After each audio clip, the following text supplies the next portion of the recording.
What is up, everybody? Last night I was going to do the wrestler. Tonight I'm going to do it. How's everybody doing? Hopefully, great. Great film. Let's see what we got here. Eric in here a few minutes ago. Eric was by. Eric said, "Let's go, brother. Love this movie. Huge Aronofsky fan.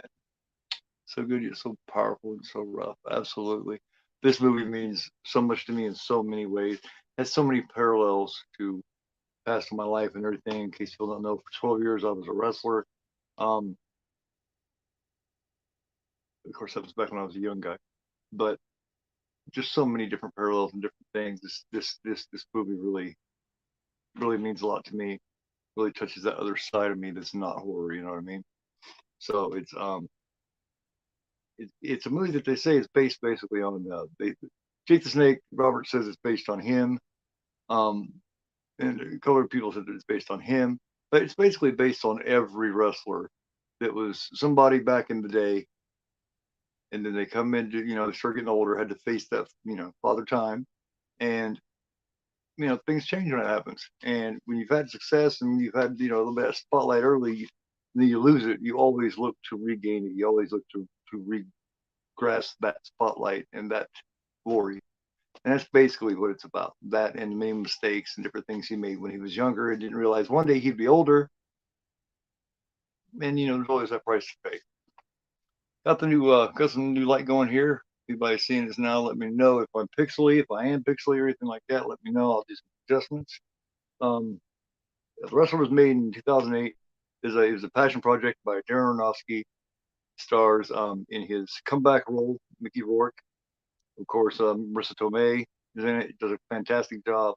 She hadn't done anything in a minute, so and she's fantastic. And then the young and up and coming at the time, Evan Rachel Wood. So,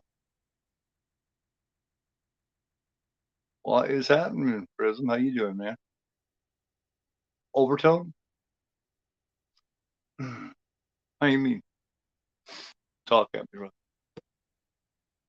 My stand's sticking up extra high here. I got it real high. I figured I'd have a look at it for a little bit with it high up like that. See what's up. I think it's maybe the first watch I've ever had. Is this the first watch I've ever had that wasn't a horror movie? I'm not sure. I don't remember. I've done like 40 of these things now, so I don't even know. If anyone has seen the what I've been putting on Instagram and everything, I'm getting ready to put some up on YouTube. There's a new series starting between me and my co-host. We're both kind of co-hosts. Night Watch Zone. We're starting basically a weekly or every other week show, and it's called And Horror for All, to take on the Justice for All, but it's And Horror and for all, and it's and it's just what it says it is. It's done by the horror community for the horror community.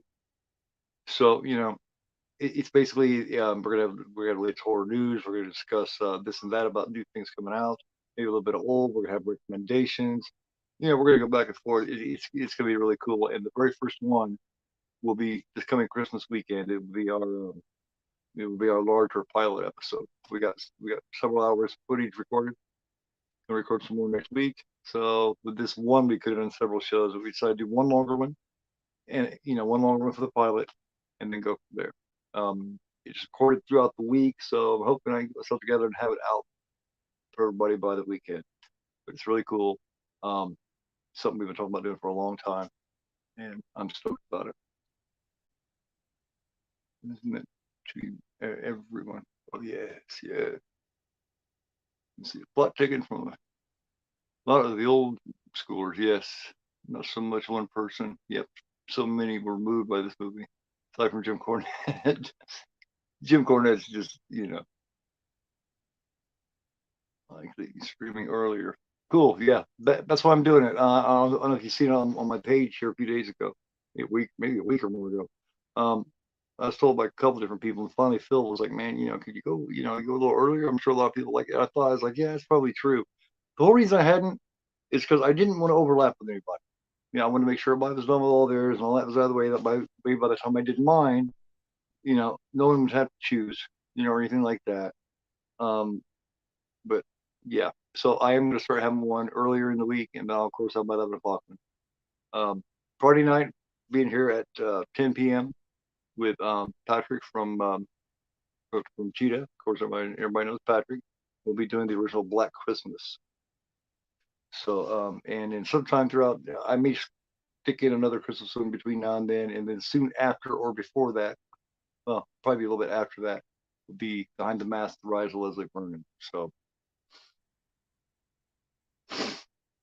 yeah, and yeah, man, and that's what I did. I know you're having to check out early, and a lot of people are having to check out early. And I figured just in case you didn't want to stick around, I'll do one a week where I don't have to worry about try to keep you guys up, or you guys don't have to worry about what I mean, missing it or whatever. In case you do want to check it out, if anybody's gonna watch this along with me, it is on HBO Max or a physical copy. For some reason, this 4K TV I have in here is a few years old and it was made before. For some reason, I do not have the choice. For some reason, this TV does not have the choice to get the HBO Max app. So I am going to be watching an old DVD of it because I have not upgraded it to Blu-ray yet. But if anybody needs that time, let me know. If not, I'll be doing the countdown just like usual. What do you think about the red here? Hear me play this a little bit. I'll play my new light a little bit here. Oh, well, I'm thinking about that here. Here, let's do this. That is green. It's a good thing I have the green bandana on tonight, didn't I? Holy shit. Blue? Oh my God, the blue blurs me out bad, doesn't it? Yellow? Is there other blue? Purple. And I'm just kind of changes colors. I might go with that. No, I don't want to do that just in case it bugs some people. So, yeah. There's the playing with the light, man. Well, come on, you get back to red. There we go. That blue was a bitch, wasn't it? So you need some time or no? If not, I'll count back. 5, 4, 3. Of course, I'll be, I'll be doing timestamp stuff. 2 and 1. Let's do it.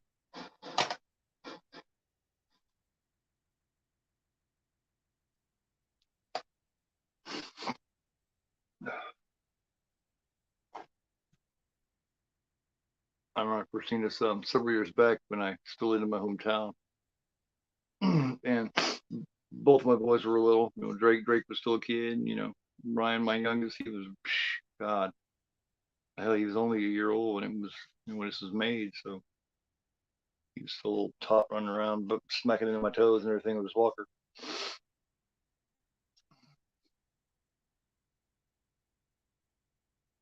Older people like us also like the fact they throw in a lot of your heavy metal and stuff that was popular when he had his heyday.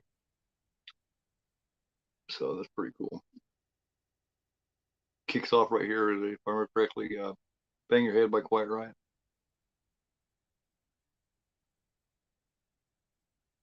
Got some Firehouse on there later. They talk about the crew and they talk about Guns N' Roses.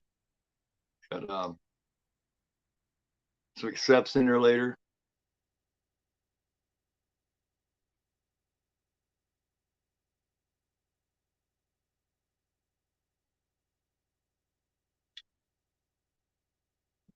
I mean, old Mickey Rourke, he definitely had his humbling to the point to where he was just happy to have this role. He was just because he got cocky early on in his career.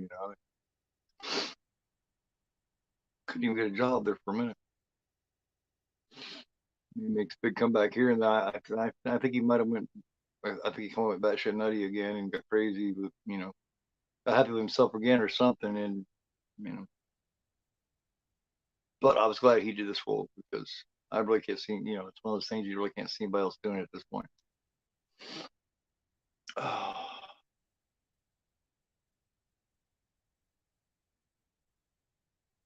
See, I believe that it was originally going to be Nicolas Cage's rated. Really? I didn't know that. That would have been interesting. I don't think the movie would have been as good. No. Cage even went through a few Ring of Honor shows for Reachers. Really? I didn't know that.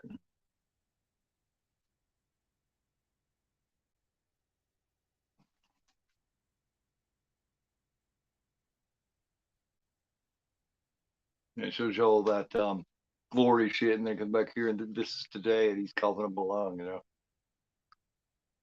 Ah, I did not know it was Nicholas. That would have been interesting seeing Nicholas Cage do it. Nicholas Cage. You guys seen the Renfield previews? It's got Nicholas Cage in it. It should be interesting. Always is when you got Cage in there. Cage is just, I don't know why he started overacting everything so much. He did great just the way he was. You seen Leaving Las Vegas, you realize how damn good he really was. And then to see him just getting stupid and just overacting on things, it drives me crazy, man. Because he's so much better actor than that. And he comes from a talented family. Talia Shire, she's his aunt. Of course, he is a Coppola. You know, so they all Godfather 3. I don't know who else agrees with me, but Sophia, Principal Coppola's daughter, is in Godfather 3. She plays Michael Corleone stuff. They talk about what a shitty job. They put it down because something about her job she did. And I first of all, I didn't think Godfather 3 was shitty. It wasn't as good as 1 and 2. Godfather 1 and 2 are two of my favorite films, ever. But I didn't think Godfather 3 sucked, or was bad by any means. Maybe compared to the first two.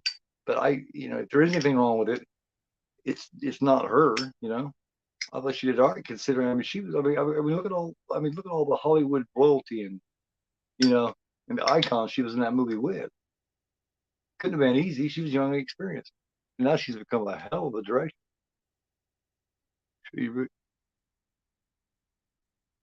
Share my video out.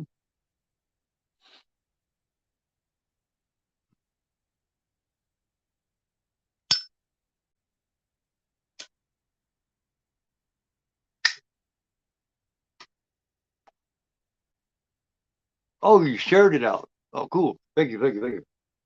I was like, I don't know how I can share it out right now. Some people may want to check this out and some people may not. You know what I mean? It just depends. Especially with a channel like I am, this is a little different,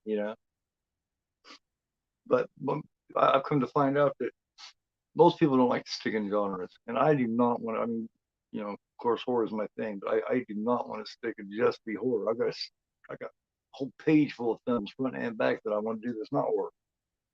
And I'm going to. I'll probably rotate it.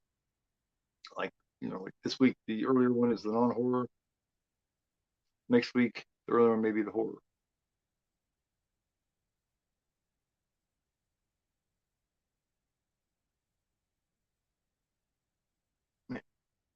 Maybe, yeah. He's come back here and finds out he's kicked out of his home. Well, he's locked out of his home because he ain't paid. And you can just see where he's come from. You can see where he's just not what he was. He's to the point to where now where he works, he can get pushed around, shoved around. This guy fucking makes money and talks about wearing tights. His boss is a real pain in the ass. The landlord, you can understand why he just wanted his money, but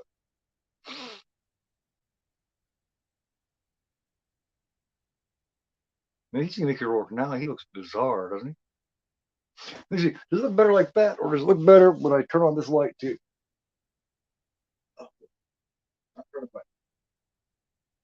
Oh. How about that? Is that better? I can scoot up this way here a little bit. That light's not right in my head.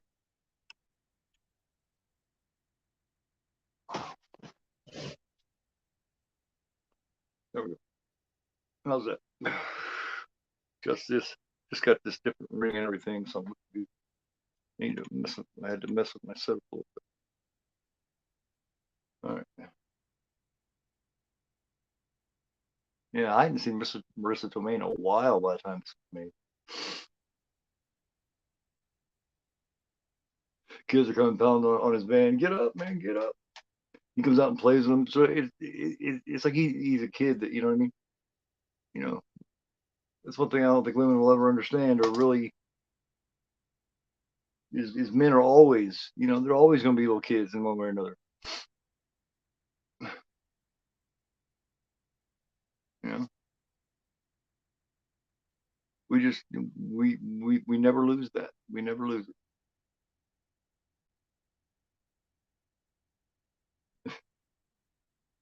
It's like he's known as the fun older guy around the trailer park, but you know, that's just something they do.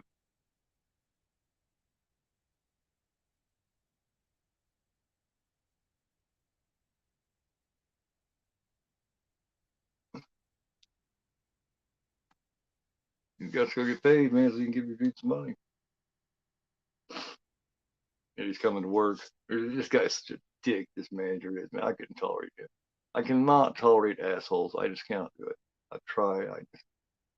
As I got older, I thought maybe I'd get more tolerant of assholes, but I haven't. I'm not any more tolerant than I was when I was younger. I still like to slap shit out of them.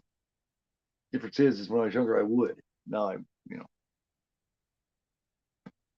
See, what's the matter? They raise the price of tights. This guy's obviously one of those ignorant ass people that just doesn't understand.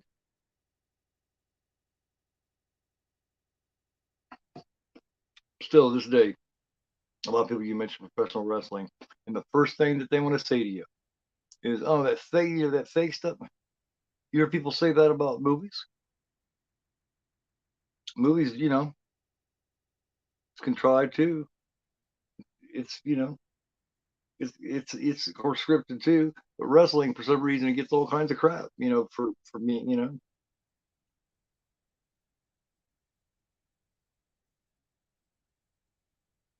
this back here, backstage, all these guys talking about the matches and getting ready here in this little old office or whatever it is back here.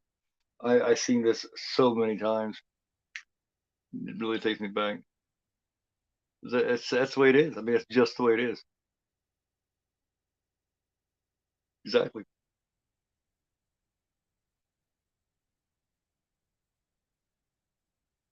Yeah, he's going through the card. Now this is a little more organized. Um, Not all independent promotions and promoters are disorganized. Sometimes you have no idea. Maybe when it comes all the way up to, it'll come up to bell time and you still don't know who the hell you're working.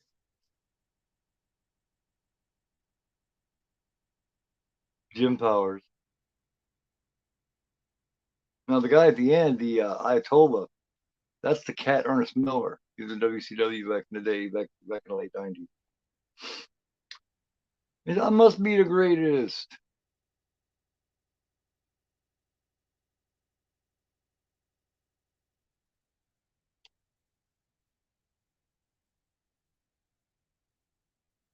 Now, a lot of these dudes here that are in this were independent wrestlers.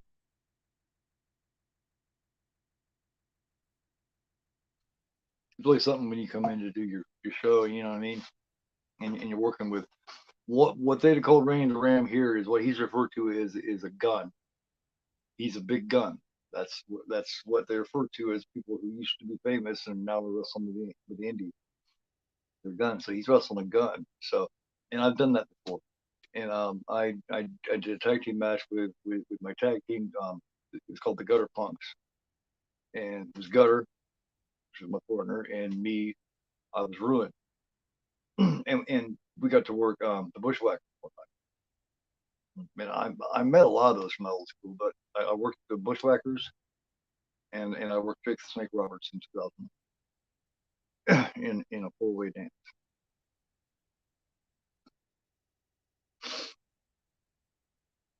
Right at the height of his around the height of his in I don't know intoxicating ways, I guess you could say. April 2001, 12, 14, something like that.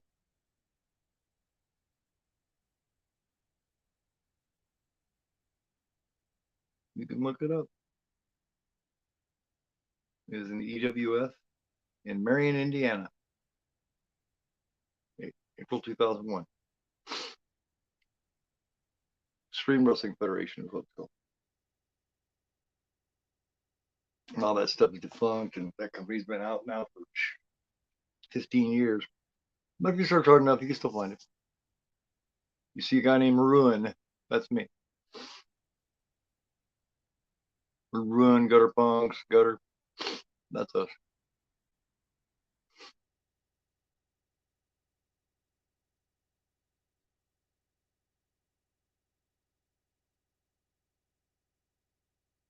Man. Some of these wrestling, some of these finishers, man, are absolutely, the names on these things are absolutely atrocious. I heard one the other night on either Raw or SmackDown. I do not remember, but it was absolutely terrible. The name of that finisher was. Now, I like say like Twisted Bliss. I think that's a good name for her. Glad to see her getting her push again, but she's one of the most talented women in there.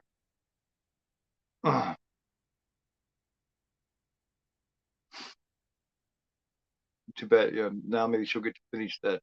She actually didn't get to do that storyline that she was starting with the Fiend before, but they had to stop it when they let him go back in the pandemic, what, a couple of years back or whatever. Maybe she'll get her chance now because I thought she lost her chance, and that'd be bullshit if she did. But, I don't know why they're so high on Ronda Rousey. Now, I like Shayna Baszler better than I do Ronda Rousey. I think she's a hell of a lot better. She knows how to perform. You know what I mean? Ronda got too much of an attitude for her. She's just not making the transition very well. And her work's not that good. Like, I would much rather have,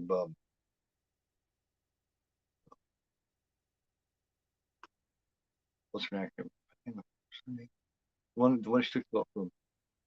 I'd much rather her keep it because I thought that little thing they started going with her, but the more she gets hurt and everything, she'll smile and get this crazy smile on her face. What's her name? Um, I thought that was brilliant. They should start out when she was still champion. There he is, getting color. Getting color, of course, is blading. Blading, getting color. Of course, they call it getting color because red.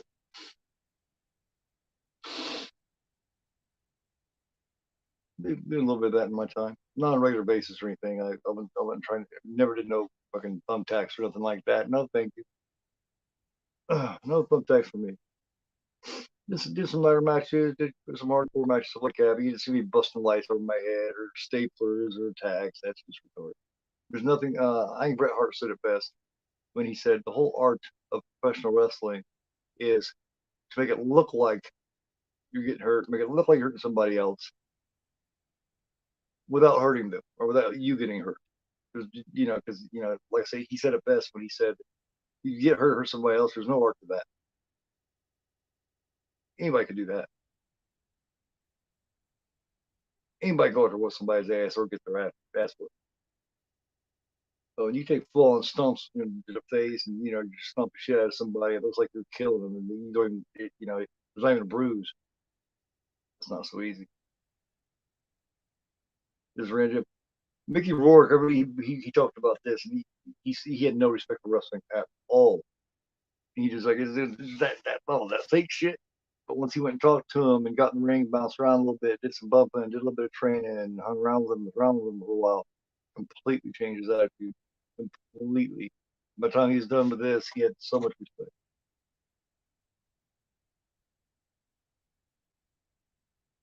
Well, I imagine it'd be hard to be at the place he's at because at one time he was like one of those, I guess he was supposed to be one of the most famous wrestlers in the world.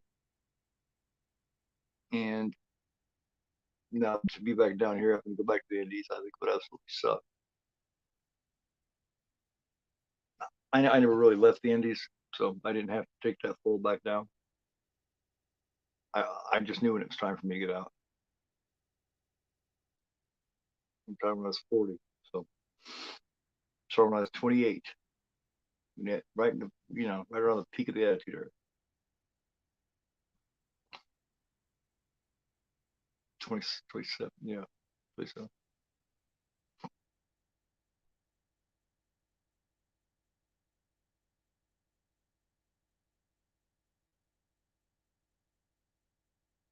on the parts when he gets in there when he hooks back. Yeah, and that's what it is too. If you do a good job, you do a good match and all this, especially if you're a gun like that or whatever, or one of the more respected guys in there, you'll get a you know you get a round of applause.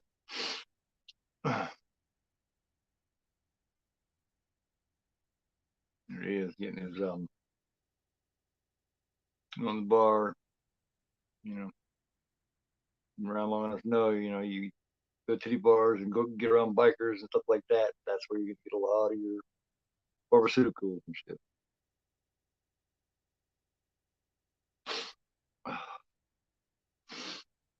Oh,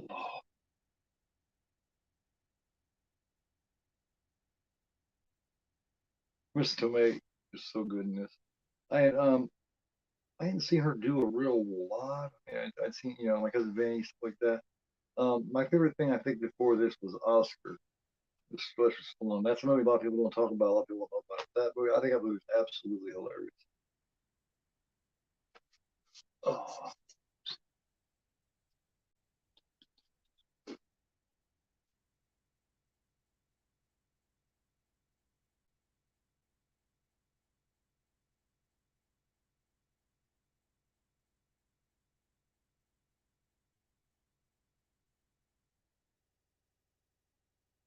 I think it's when we first meet Marissa.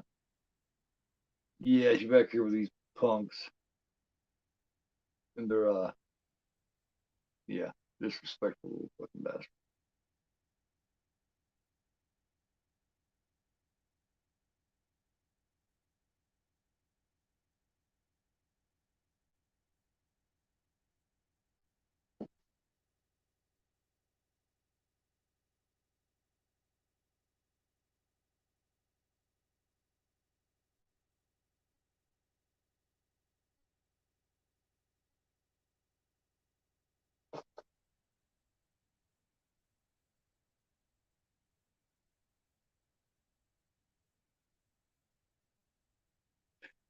Sat there when he was talking about when he was getting that together, when he was out in there sticking up for her, and he was getting ready. These three guys were trying to stand around him and swell up and look like badasses around him. So when he come in there and started talking that shit, he took off his belt and he wrapped it around his fist. He was getting he was getting that fist loaded up. You want to take no chances with three, four dudes.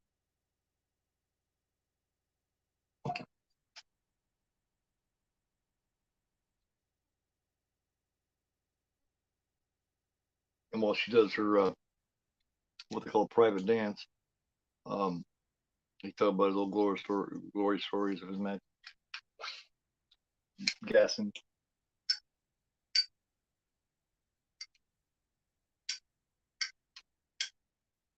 He talked about his original match with his feud with the Ayatollah.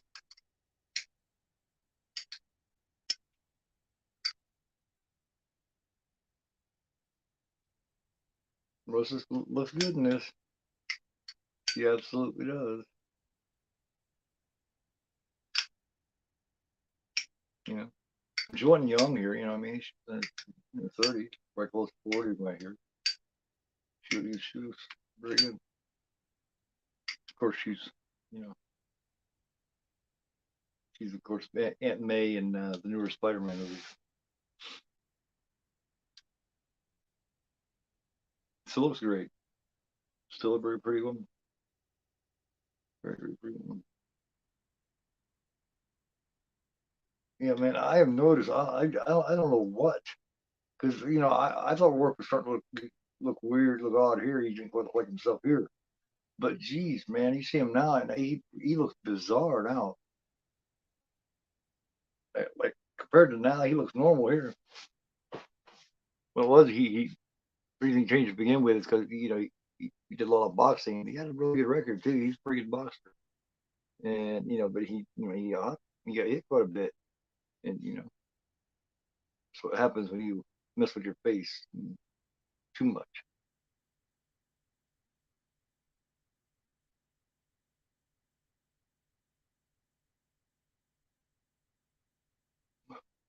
Oh, she's talking to him about the Passion of the Christ.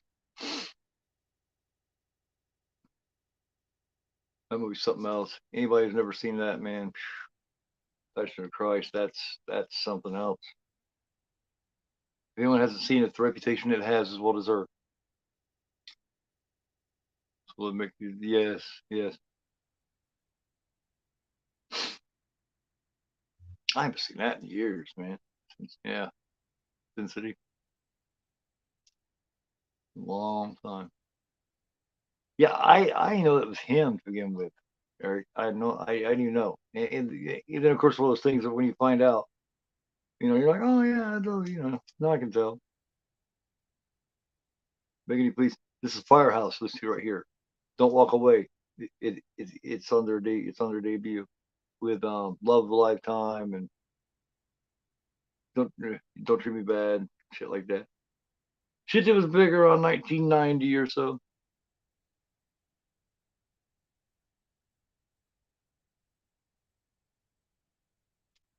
If anybody remembers Firehouse, I think they're still together. Actually,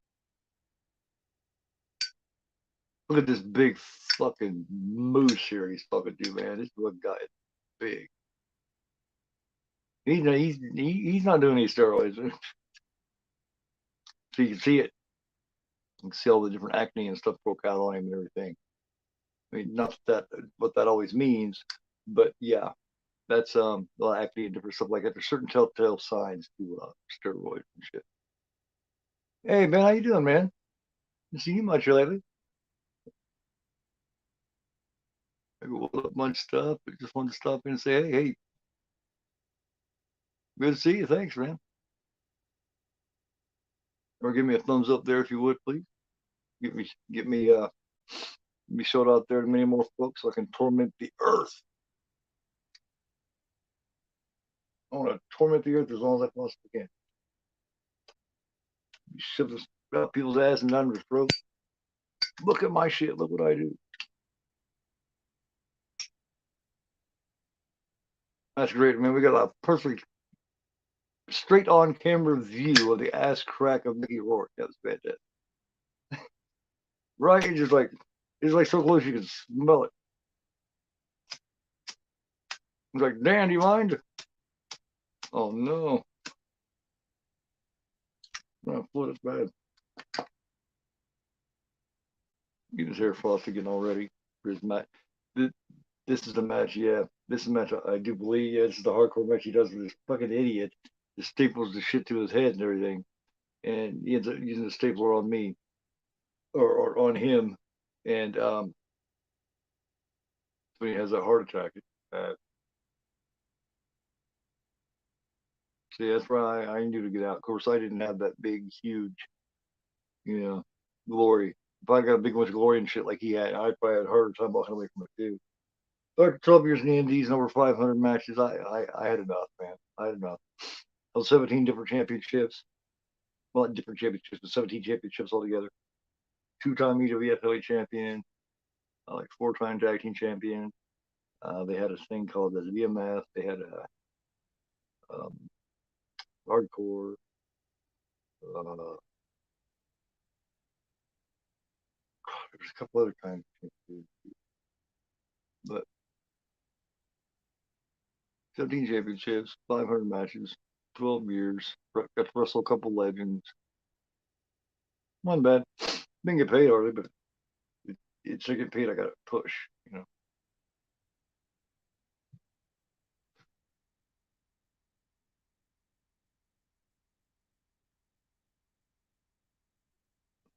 Working. Yeah, yeah. You said December is pretty rough one for you. I always tell people this isn't a wrestling movie. It's a big drama that has wrestlers in it. Yeah, yeah. It's not a wrestling movie. Just like yeah, that's a great point because just like Rocky, I've talked to a lot of people and a lot of people I've been with and all this kind of stuff. You know what I mean, dating or whatever, relationships with. They want to see it go. I don't like boxing. It's like, man, Rocky's not about boxing. It's the last thing it's about. You're just fucking idiot, man. I'm sorry, but Staples and all that shit is just dumb shit, man. Oh shit. Yeah, let's just break a fluorescent light bulb in my head. Look,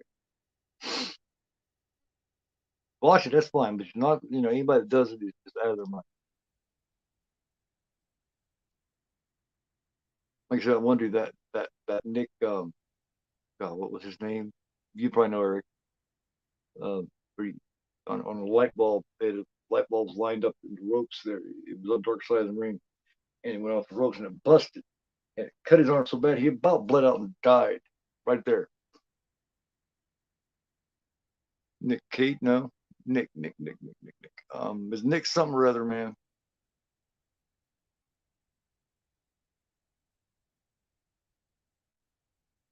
Nick the Butcher and Deathmatch in this.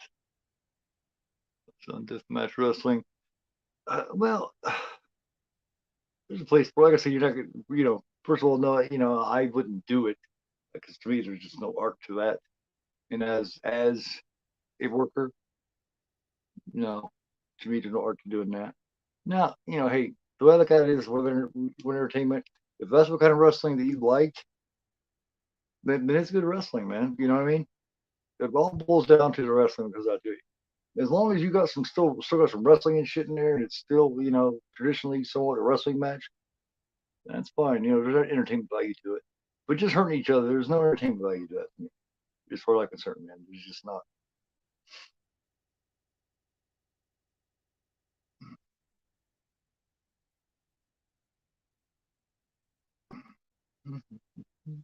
Yeah, Rocky. Yeah, it's not a boxing movie. I try to tell people that's the last thing Rocky's about boxing. Really, Jim Buck, how you doing, man? This is totally, yeah, she is, man. Looks fantastic in this movie. Of course, she's always been attractive, but she's a woman I think in this movie, like at this time frame of her life, I think this was the best looking time of her life. She was in her later 30s, I think, maybe 40, and or she might have been a little older than that, but I'd say 40ish. And I think she was the most beautiful she ever was in this movie. Nick Gage, yeah, that's it. I think Nick Cage or Nick Gage, yeah. The R is yes. That guy's kind of fucking. He's kind of a nut, man. He's kind of he just I don't know. Mind don't work right. Hey Jerry, how you doing, man? The one that sliced the deer. Yes, I've seen part of that. Yeah, I was surprised when David Arquette did that. Really, actually, I gained a lot of respect for him doing that. I didn't know he had an aim either. Like, yeah, yeah. He's stapling me. He's like, God damn, and I takes a fork. Yeah, let's use some forks. Man, yeah, just take the fork, man. Fuck you, man. Like a fork stuck in your ass. How about that? Now they got a crush wrapped in barbed wire. Barbed wire is one thing because you can get different kinds of barbed wire. You can get the ones kind of rubbery. You can get the ones without the pointed ends. But so like death match shit, they use razor wire. That's insane.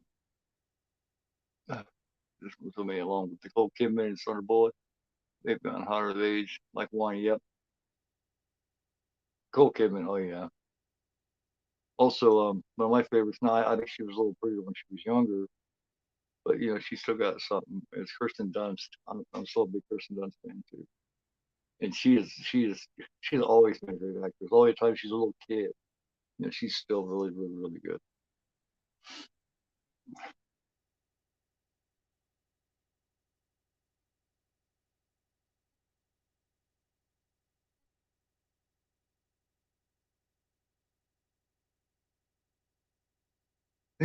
He do have his leg. He smacked it with it.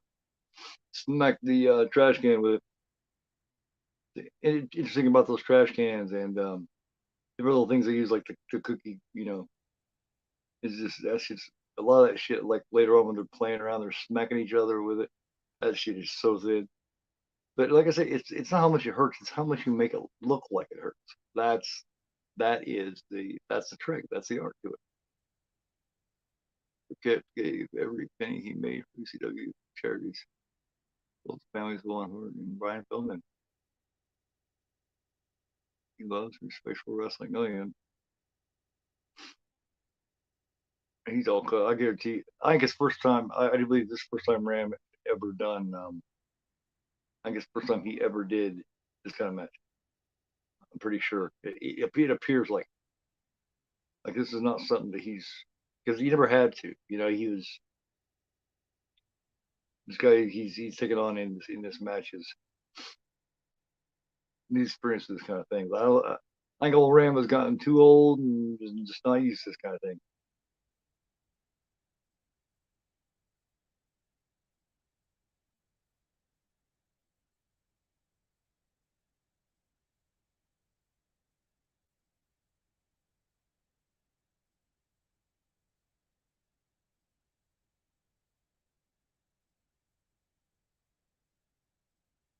And he's just pounding now.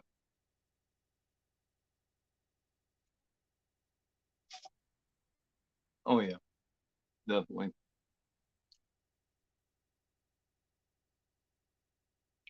Yeah, see, sort of feel it right there. He's sick to his stomach. Classic heart attack signs.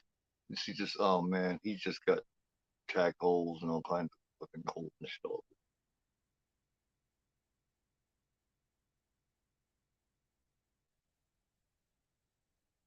Looking bad.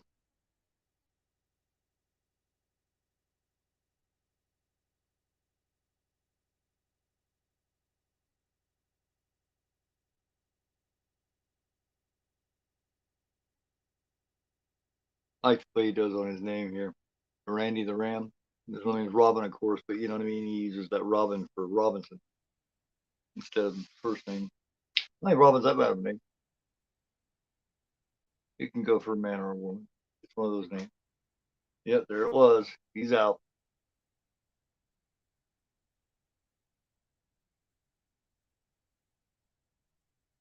Massive quarter. Yeah, he's about dead.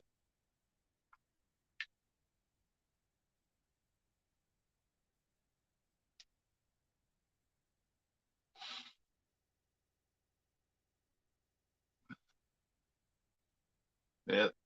You get some shit to knock him out.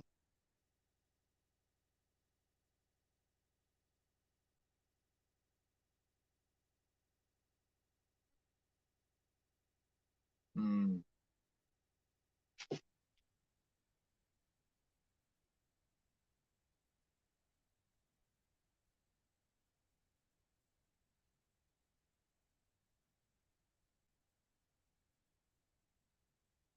Like you know, you see a lot of old school wrestlers, and they talk about, a lot of times you kind of get them misconstrued, because you listen to a lot of the old timers talk now.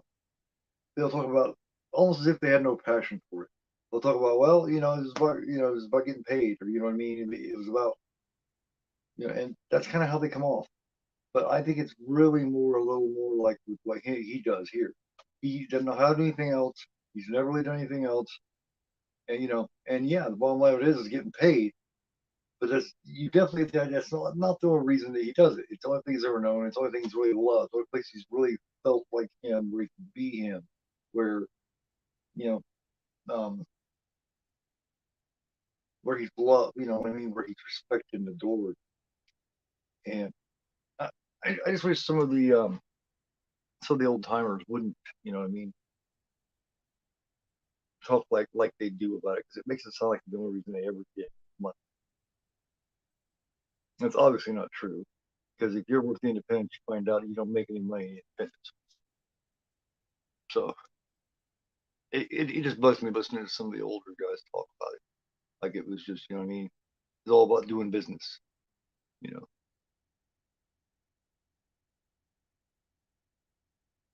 And I'm just kind of person that, I don't know, money doesn't mean that much to me. It really doesn't.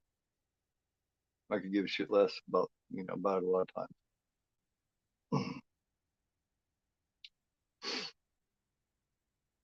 No matter how much you're getting paid, if you're not doing what makes you happy and what gives you passion and makes your life fulfilled, I'd rather get paid half as much and be happy than, and it's true, sounds cliche, but it's true. Like, oh, that money to make you happy. No, that doesn't. If I can have both, now that's cool.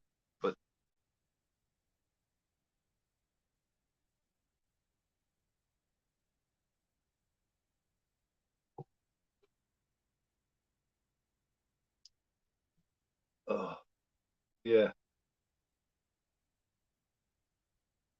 I'd be wondering now. What I'm wondering is this place taken care of? Because I mean, that dude just locked him out a few weeks ago. Yeah, you get home and be all sick and shit, and have massive coronary or bypass or whatever, and be locked out of his house.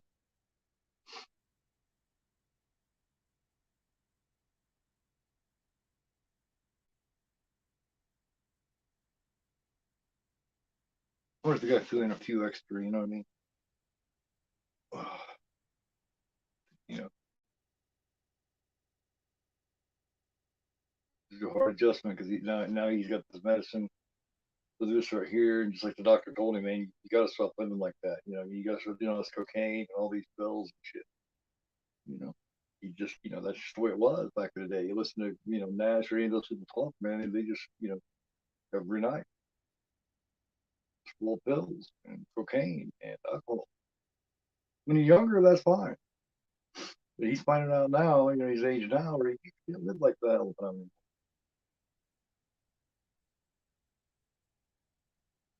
Yeah, he paid. That's the first time he actually gets to get into his house now. So he was finally. That's why he was doing that show. Yeah, that's right. That's why he was doing that hardcore crazy shit, so he could pay this rent, so he could get back in and play. Got his first. So he's been here in weeks. Might have his electricity hooked back up and everything. He, being where he was, and now he's living in his trailer by himself. Kind of sad. Just when you start finding out, he's got a daughter, and was never really around there for her. Excuse me, scratch my back.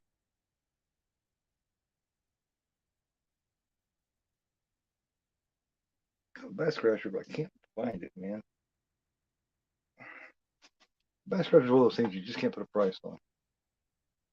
You know, you just cannot put the value on a back scratcher. When you got to with that itch in your back, you know, or just something long that we can scratch it real good. You can't put a price on that, man, because when that itch hits right exactly, and it's always in that spot you just can't get to.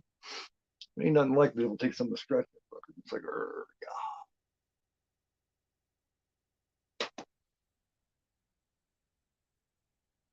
yeah. His old ass with his reading glasses on, laying around there healing, got his shit paid, thinking about what am I gonna do now? What am I going to do? They told him you got, you shouldn't be wrestling. He's a major heart surgery. Once that shit happens, it's time to quit.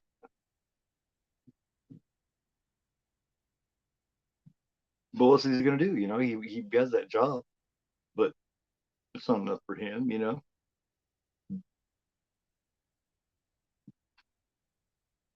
I'll play Nintendo, and it's an original NES.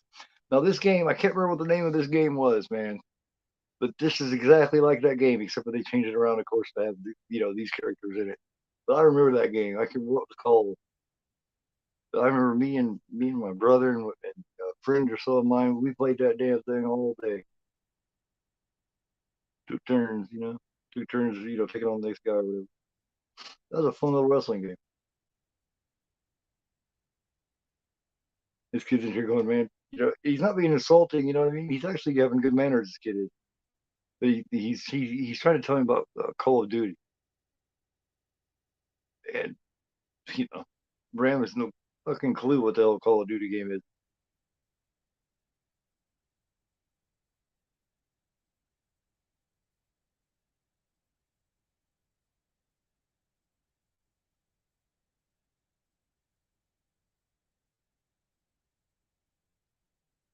He's bored.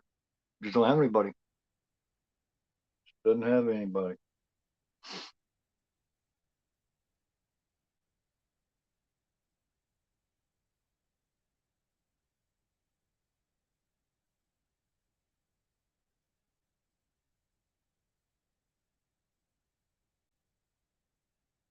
And this is really gets into the part of the movie that I really, really love.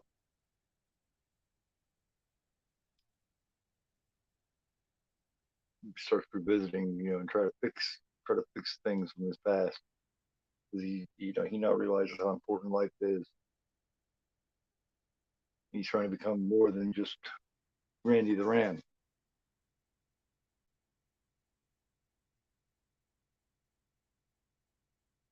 Let's see, that's the thing. When you're young, you don't think about things like that. As you get older, you begin to realize that there's more. The lights fade and aren't so bright anymore. You look around, and you don't really have many people. You don't have anybody, and realize the things that you've done wrong.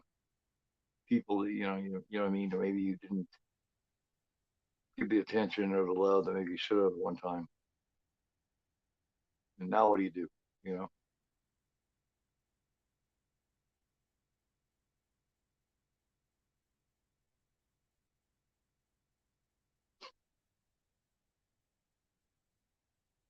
and she does.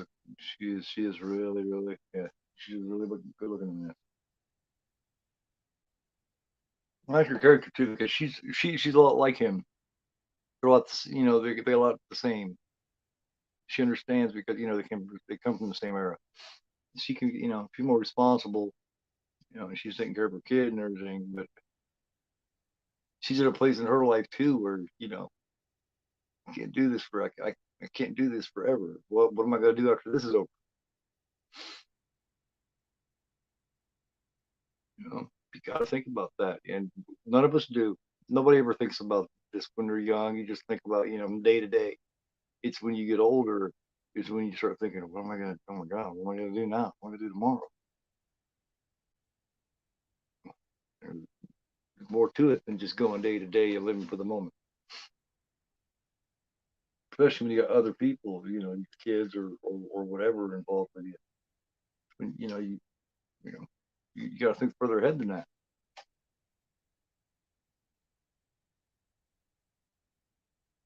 The first person that he wanted to be close to and talk to was her. She's the only one that he was close to her. He likes her a lot, and she kind of she likes him, but she with him being a customer, she has to treat him like a customer. She trying not to be personal with the customer.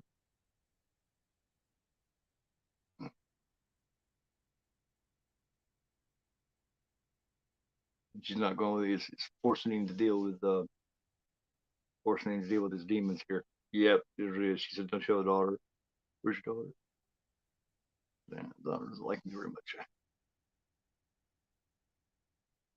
Yeah, she's just yeah, she said everybody needs a father. This kind of thing brings people together.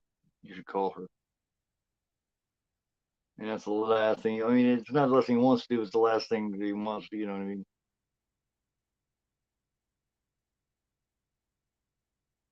Because that right there will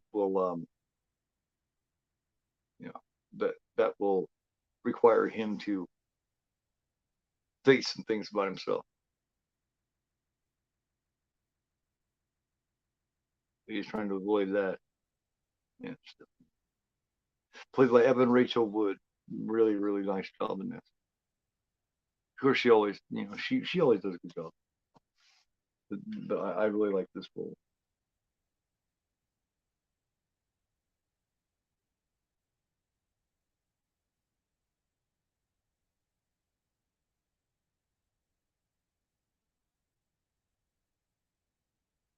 Take a lot of balls after all this time. Just show up one day.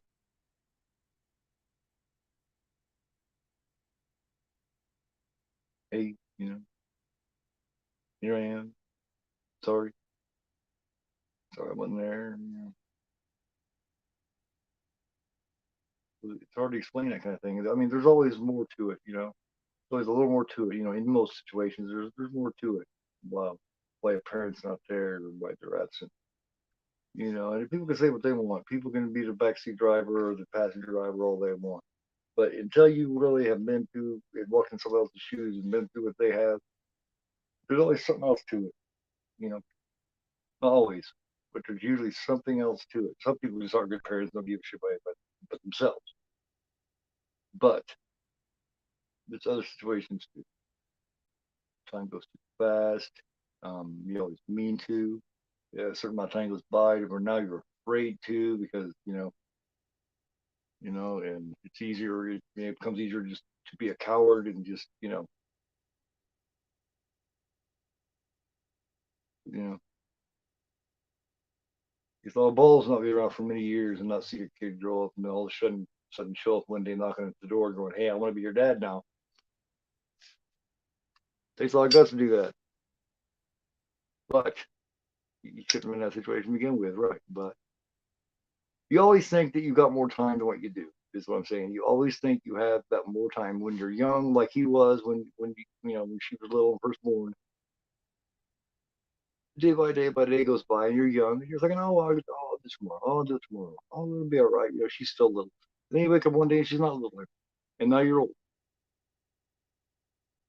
and you missed all that time, and you can't get it back. And that's the situation he's in. And she's hating on him bad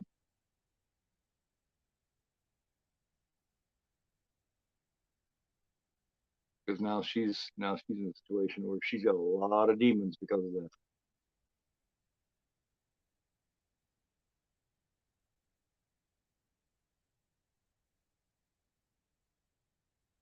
Mm-hmm.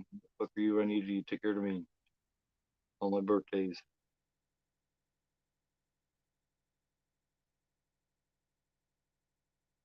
Probably didn't know when it is, yeah. Ooh. So I don't care if I have a heart attack, so fuck you.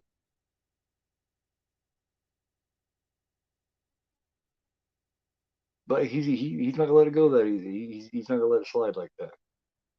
And that's good. You shouldn't. You at least let her know that she is important and it's not your fault. It was me because I was a fucking dumbass and I fucked up. You at least do it far enough where she understands, where she can get by a little easier, not thinking that he wasn't around because there was something wrong with her. That has never had anything to do with it. It's all about the parent being fucked up, not the kid. Some people are just not good parents. They're too selfish to be parents. You can't be selfish and be a parent too. It's just the two do not mix.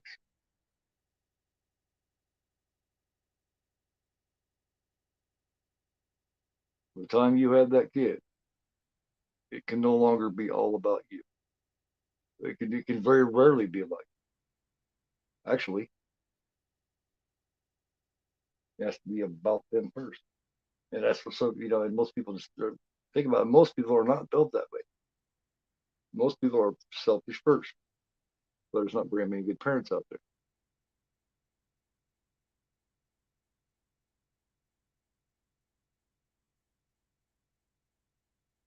None of us are perfect parents.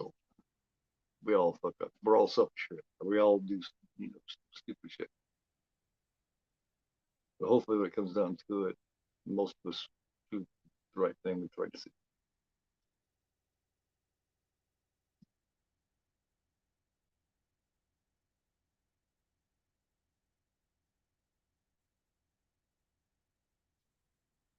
This is really sad for them. You're sitting around seeing all these little guys, and you got this guy. He's got a he's got a fist bag and all this kind of stuff, and it's on his leg, and you just see where he's bladder, his kidneys, whatever, have failed, and they're basically just sitting around these tables looking pathetic,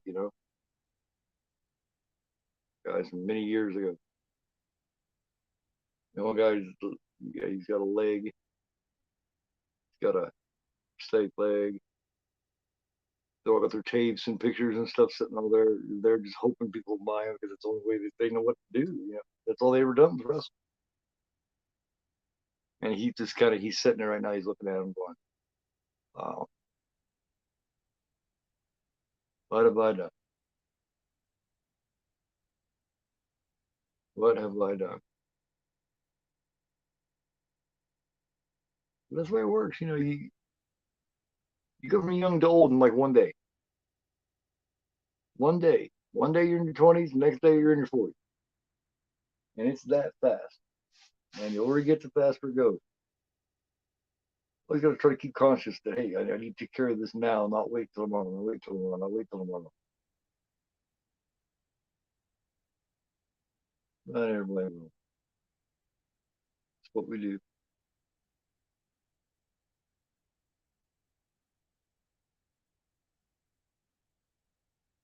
So she's happy as fuck to see him. Then when'd you get here?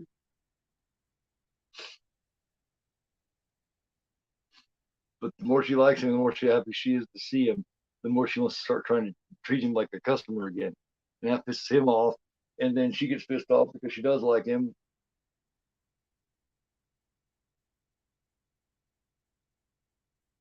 He needs your help. He does not know what to do. He's trying to get her a present. Yeah,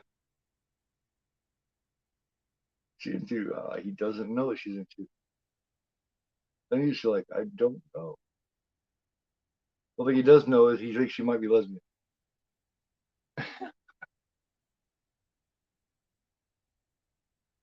Do agree with this movie really does relate to the older you get, especially with yes, turned 30. My family history have dying in the 50s on it. Yeah,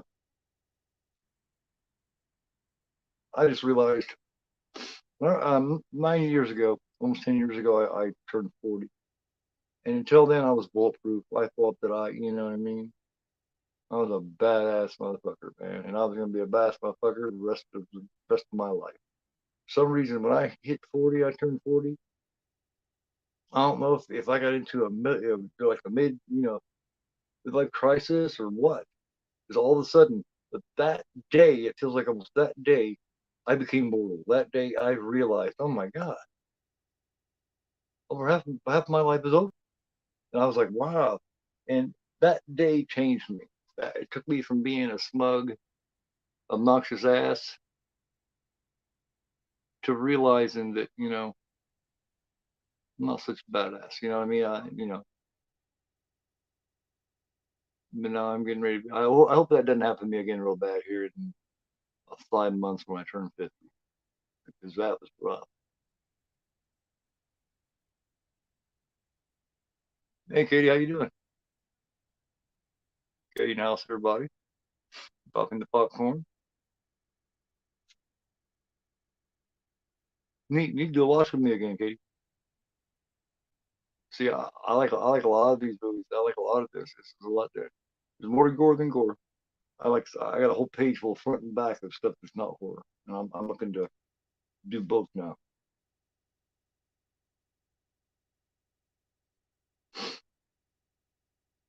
This, this is just a good movie all around.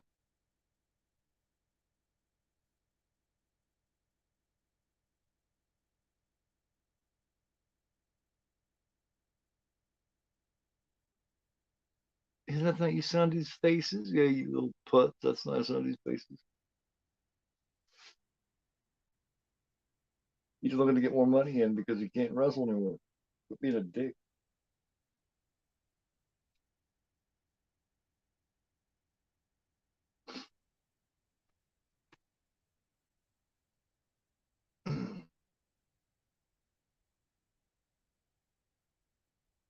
And she meet him at the thrift store to try to help him get a present for his daughter for her birthday, which he doesn't know hardly anything about her. So he's like, I need your help. Help me get her a present. And this jacket he picks out for her. He insists on getting her this jacket, a lime green jacket. Kind of hit me, to be honest. Yeah, I'm 30 and realize my family only 20 years left in service. 20 years, no, it's not. Man, well, I hope that don't happen. Just make sure you get your checkups and get all that shit checked. Make sure that, and this is the time. Make sure there's no problem in there, man, and get it taken care of. If there is, take care of it. But it doesn't have to be that. It doesn't have to be. And since you already got the family history, that's all the more reason to stay on top of that shit.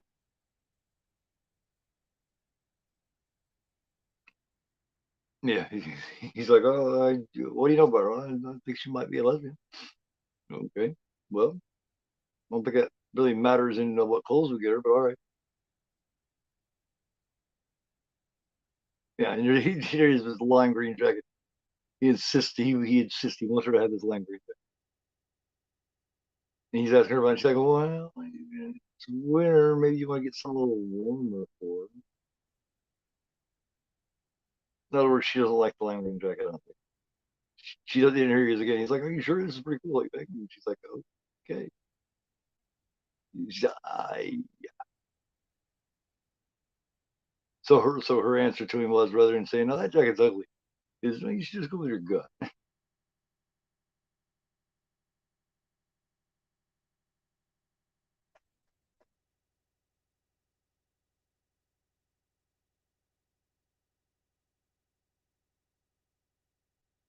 Yeah.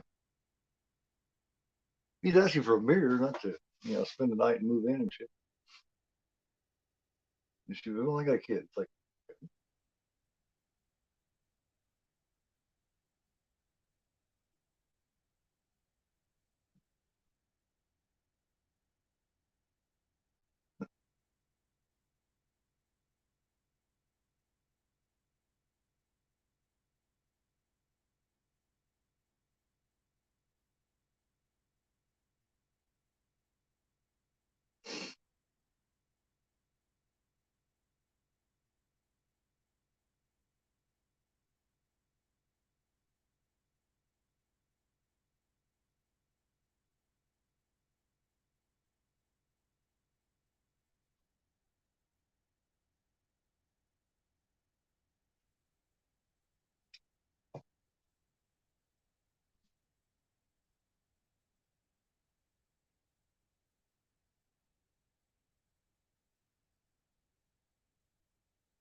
yeah, talking about moving. He doesn't want to move. All right now, I forgot to get my timestamp. Timestamp is an hour.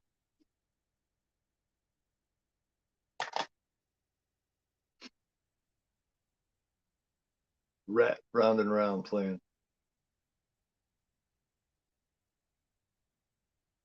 I don't know, like 11, 12 years old when this song came out. Rat out of the cellar had wanted man on it. Back from war, running around.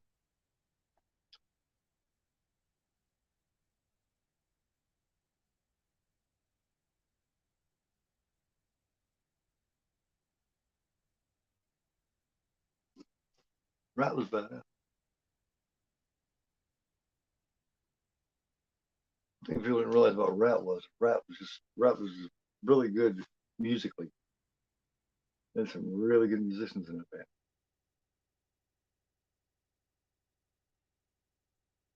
Warren DeMartini and Robin Crosby could play.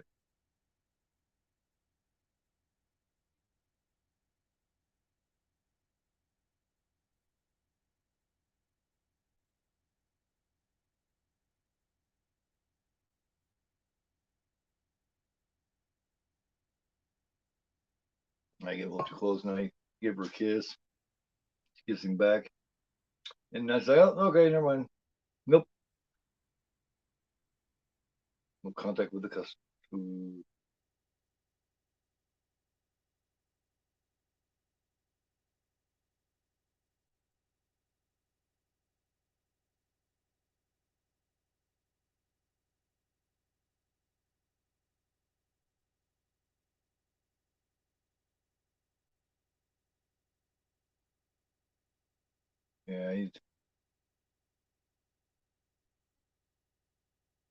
Yeah, he starts his deli job.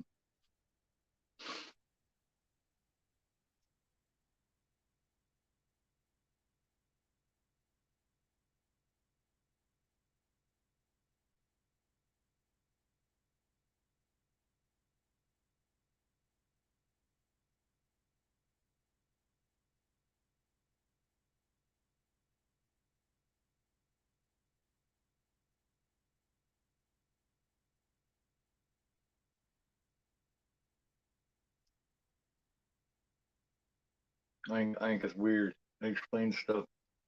Um, I don't think It doesn't get into why. I don't know why he just doesn't like Robin, because Robin's his name, and he's really upset about this name tag saying Robin and not Randy. I think it's just the identity thing. He just wants to be Randy. Randy's powerful and he's strong. And this part right here is one of the most important parts of the movie. It's when he's going through here. It's like he's walking down the hallway going to a match. You hear the crowd chant, Ram, Ram, Ram, Ram, Ram. It's like, oh man, it's really hard to explain. But as he's going, the crowd's getting louder and louder. So it's almost like he's getting ready to come through the curtain and do a match. And then when he goes through the curtain, it's just silent. Here it is, Coach Randy, Randy, Ram, Ram, Ram, Ram, Ram. And then he comes through here in just complete silence. Man, that is so powerful. Yep, there they are. They're in silence. When the crowds fade, when the cheering stops, that part is just so just yeah, this is so strong.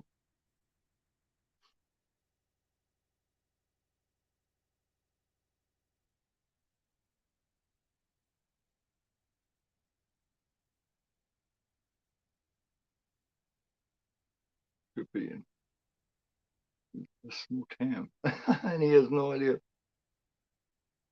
I don't know.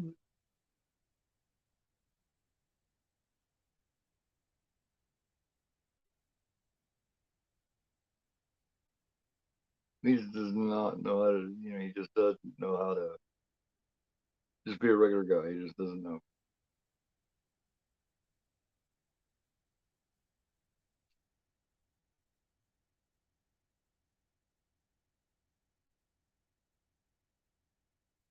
But yeah, man, just go get that checked out. And just keep up on it. Don't let it go. Don't wait. Don't wait. Don't ever wait. Whatever it is, the older you get, the less you want to wait. And the worst thing is regrets. It's the worst thing.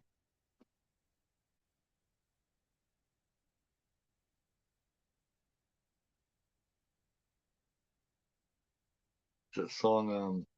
I hope you dance. It's a little country song. It says, let me see. God, what is that? What is that lyric? It says, who wants during there's a backup vocals on that song. I'll help you dance, and it goes, who who wants to look back? Who wants to look back on their life and wonder? No, who wants to look back upon their youth and wonder where those years have gone? Yeah. Who have gone? Those years have gone. It's just, yeah, very powerful.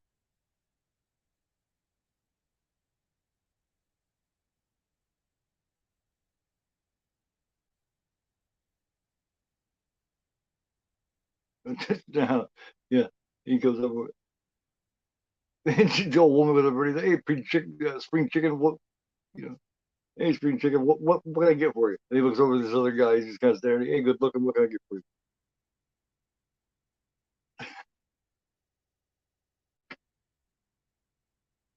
The guy's looking at him like, what do you mean good looking?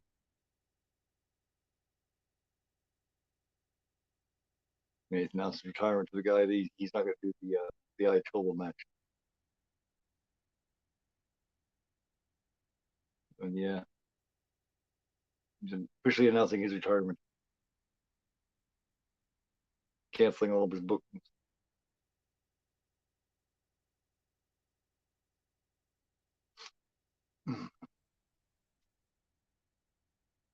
He made a mistake. No, what do you mean you make a mistake? He said major heart surgery. And there she is. Come, he needs to cut her off again here. Trying again, doctor.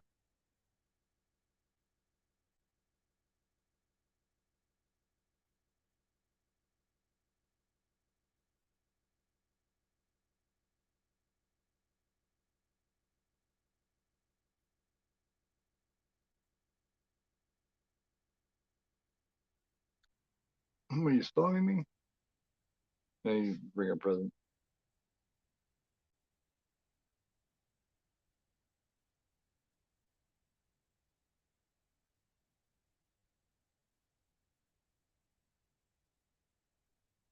It's the green jacket. This is dance for something. Oh, yeah, yeah. You like it? It's shiny.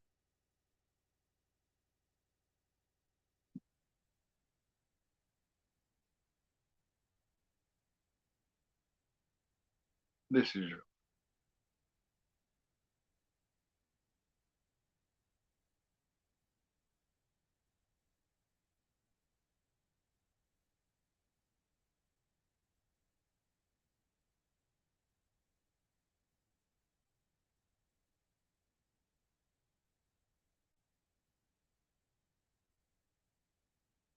mm, what am I doing? So my old favorite place. Yeah, they had this place where they used to go, and she wants to. She really wants. She's afraid to. He let her down so much in the past and hadn't been there. And see, at one time they had somewhat of a relationship when she was little. Um, that's different. So, there could be a couple different scenarios here. Where she never knew him at all, and now he's just coming around. But in a way, it makes it kind of worse, on her that she knew enough for them. They at least had enough relationship in the past where they have a place. So now, you know, she remembered him enough to be disappointed, to be hurt by the fact he wasn't around anymore, to wonder what did I do wrong. You've never been around at all. That's one thing, but when they were pairing around one time and other not around at all, so it's like they knew me enough to know, what I mean. So that's when you're thinking, well, well, it wasn't your fault. It's like, well, yeah, well, how do you know that? Because he's around for a while, now they're not around anymore. So it must have been me. I must have did something. Said, yeah, I said, just want to tell you, I'm the one supposed to take care of everything. I'm the one who's supposed to make everything okay for her. It just didn't work out like that. Not, not after you never did anything wrong. You know?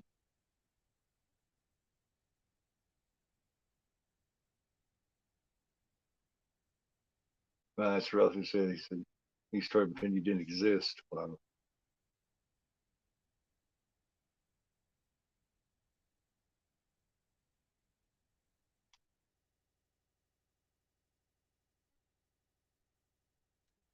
And now I'm holding down, poking down a piece of meat, and I'm alone. And I deserve to be all alone. I just don't want you to hate me.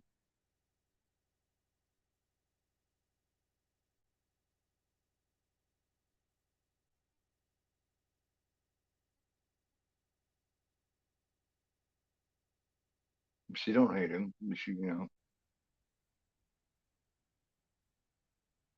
But in a way she does. Now she gives in.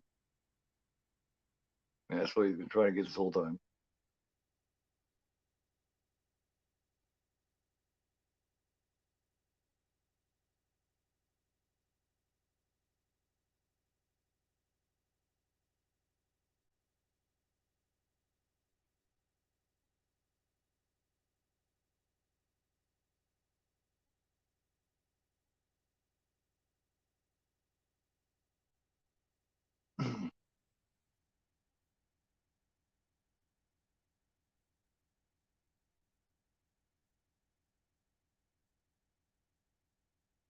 Yeah.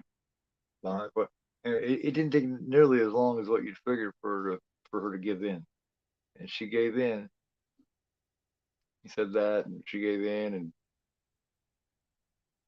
They're gonna have this nice little dance here together. Things are looking up for the old Ram. You know, he's not doing all the drugs and drinking and shit anymore, and try to patch up things with his daughter, which would take it would take a hell longer than this. She's gonna be angry at her for a long time.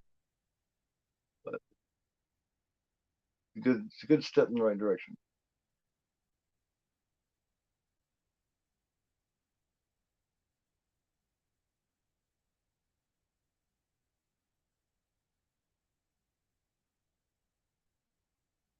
And it would be hard if you heard it. It'd be so hard, but it's gonna get like that.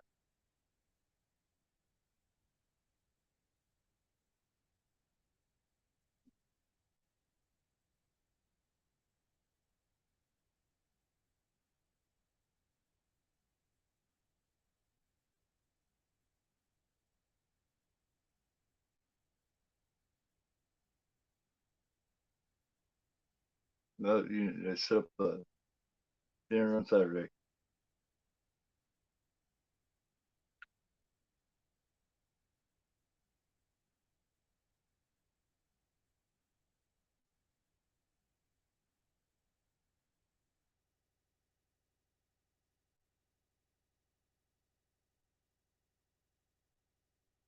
Now you just gotta not fuck it up.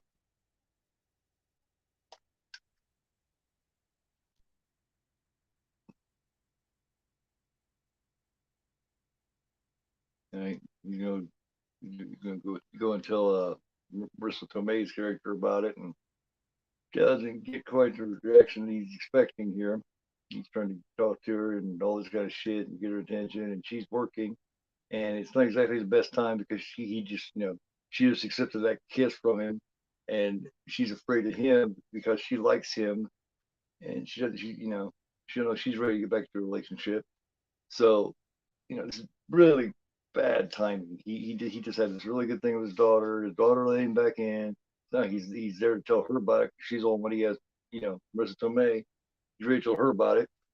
She's the only one he has to talk to, really. And meanwhile, Marissa Tomei is trying to push him away because she's afraid of how much she likes him.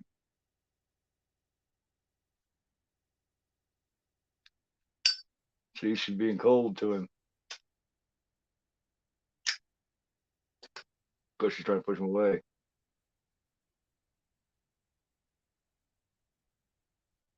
Ooh, and I just love you, Randy.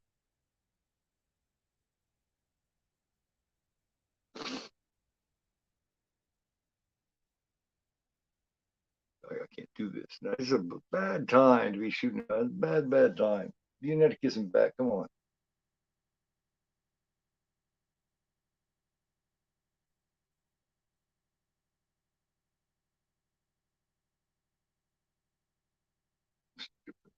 Feeling like the stripper mom. And he knows that. That's why he likes you. I have responsibility. I have a son. He has responsibilities. He's got. Well, what if I do? And I love you. It was a mistake. Ooh, he didn't feel like a mistake. Other or they don't mix. Yeah, he's what he's trying to do. He's trying to. He's not asking. He doesn't want the stripper. He wants the you. So she comes back and says, "You're a customer. Okay, you're a fucking customer. You got it. Yeah, I got it. All right. That's messed up. Now he's excited. You know what I mean? He's happy. And now she's got to shoot him down, which is going to make him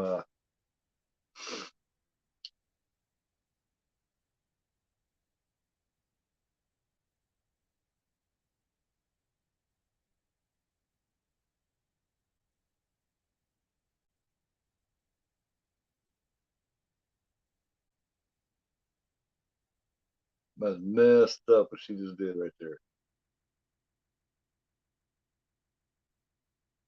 Right after that, she's got this jacket, zip jacket on, and she feels ashamed. She zipped up her jacket. And he made her feel like that's the thing here. Now listen, it's easy for her to disconnect because she's been doing this for a while. She got, what I mean, she got her son and everything, so she separates the two things. She got her personal here, and then she got her work, which is the stripping. Well, with him, he was coming to her place of work. She made him, or he made her feel in a way she's not used to feeling at the strip club job. So now when she does it, and and then they had the argument they had. Now she felt dirty doing it. Now she didn't feel, you know what I mean? So that's what that zip up was all about. If that makes any sense.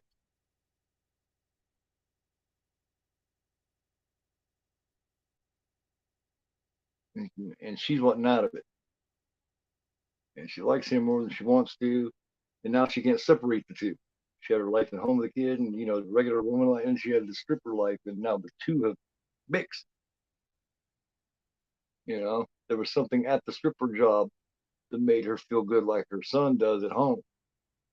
So now when she goes to her stripper job, now she doesn't feel like she did before. She just can't do it. And he's all fucked up inside. He's there watching the wrestling. Oh man. Oh my god, how good it is.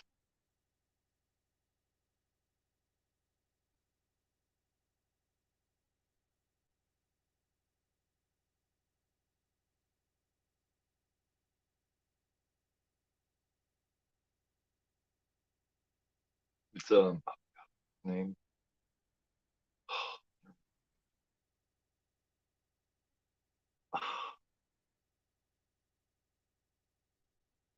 Man, black guy. Oh god, he's older now. He was just in there not too long ago. He's real funny. He's the one guy that made Brock Lesnar a break character and made Brock Lesnar laugh.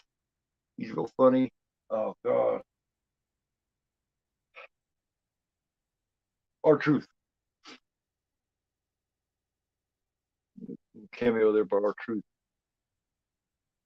And then he goes to the club, meets this girl half his age, and she just, she really seems kind of like a bimbo, really. Like she didn't,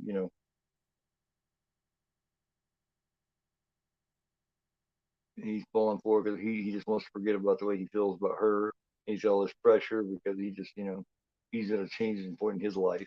And they are in the bathroom now, doing cocaine and fucking in the bathroom and at the bar. And this because they all get a room. And he's waking up in the morning here and he's looking around, and everything is surrounded by firemen shit. Firemen like it hot and all this super kind of stuff.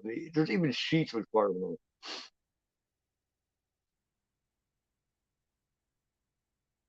it. Fireman hat back there. And he wakes up, he's got like no clothes on and fireman boots.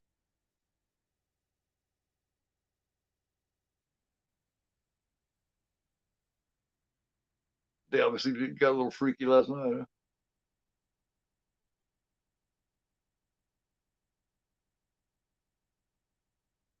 I don't think he even remembered. He's sneaking the hell out of there like some thief of the night, tiptoeing out.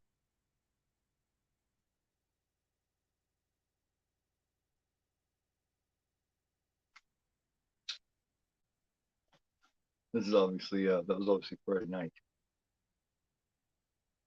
and now it's Saturday morning, afternoon, whatever. Or he got that dinner he's supposed to have with his daughter tonight, Saturday night.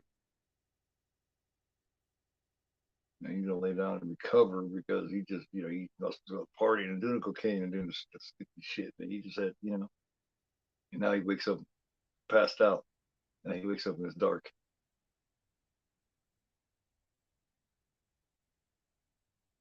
It's just not, no panic setting in yet. He obviously feels pretty damn lousy at this point. He probably feels really bad, health wise. And you go through your open fridge. It goes open a fridge. Sees a picture of his daughter on the fridge. He missed the dinner.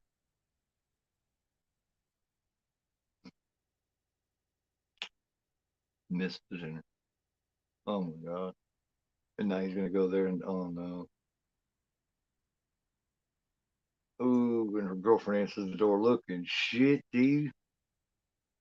I just shut the door in his face. Except because he finally decided to show up. Yeah, he's standing outside. No, I don't want to do that. You can hear him talking. He gets stressed out, and I don't want you to be stressed. Let me get this asshole out. Don't do anything. Who said you come in? Oh my God, yeah. He's trying to apologize to her, and she's sitting there saying, "Get the fuck out." And now they're arguing because she doesn't like to see her get hurt. And I waited in the restaurant for 2 hours, 2 fucking hours. I myself, maybe something happened. Maybe he's stuck in traffic. But no, he just keep doing the same shit to me over and over again. A lot of stuff's running around in my head. Went out and had a drink, another drink, and I just spaced. It's tough shit, goddamn it. Oh.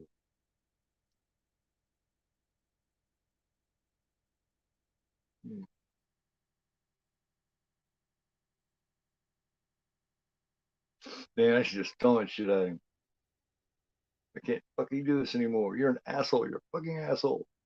Calm down. He's trying to calm her down, talk to her again. And it just, yeah, he just fucked up bad. I know you hate me. She doesn't hate him. It's like she's saying, I don't hate you. I don't love you. I don't even like you. The stupid to think you could change. I don't care. There's no more fixing this. It's broke. Permanent. Don't give that because it's better. You still trying to apologize, and she just I don't ever want to see you again. Wow. Look at me. I want to see you. I want to hear you. I'm done.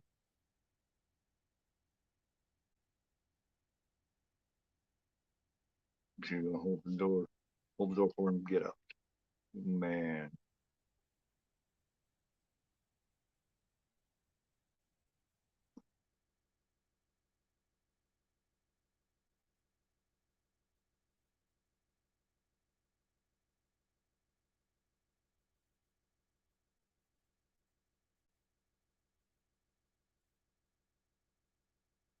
That's funny how that happens because look, one moment he had a girlfriend, he had his relationship with his daughter. The very next day, he got no girlfriend and no daughter.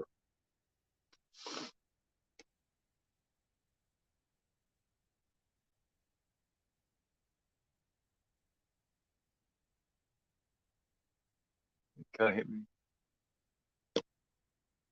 Hey Rob, how you doing, man? Thanks for coming by. Yeah, the point right here where yeah, timestamp is an hour and 27 minutes almost, and it's the part where he just screwed up with his daughter. Party the night before and shit, and forgot and overslept, and she told him she was done. How's things been going, Rob? You having a good day? Good evening? All that stuff? This woman is just giving him a pain in the ass. I want a quarter of a pound. No more. No, that she said no more. Yep, a little less. Nope, a little more. And so he goes through, eats a piece of it, takes it up there. At last. Come on, people, let's pick it up. I'm here. Great job, great. Have a nice day, lady. The customer's like a pain right in the ass. Nope, a little more. No, a little more. If you put a little tiny bit in, a little less. And so he eats one little piece out of it, takes it up there, and she goes, okay, at last. Good man, same old shit. Don't work. Yeah.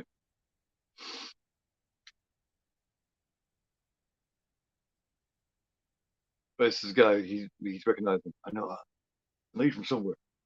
Play softball. No, no, you don't know me. We never met. Mm. He's like, wait a second, Randy the Ram. This really screws him up because oh, he's Randy the Ram Robinson. You know what I mean? And this guy just recognized him back there working in the deli, working the slicer with a name tag that says Robin on it. So it's like, ooh, he's like, man, remember he was a big wrestler from the 80s. Oh God, he just showed his hand that fucking like that just oh my God. Oh yeah, that cut the shit out of it. You little prick, you wanna talk to me that way, huh? Fucking quit.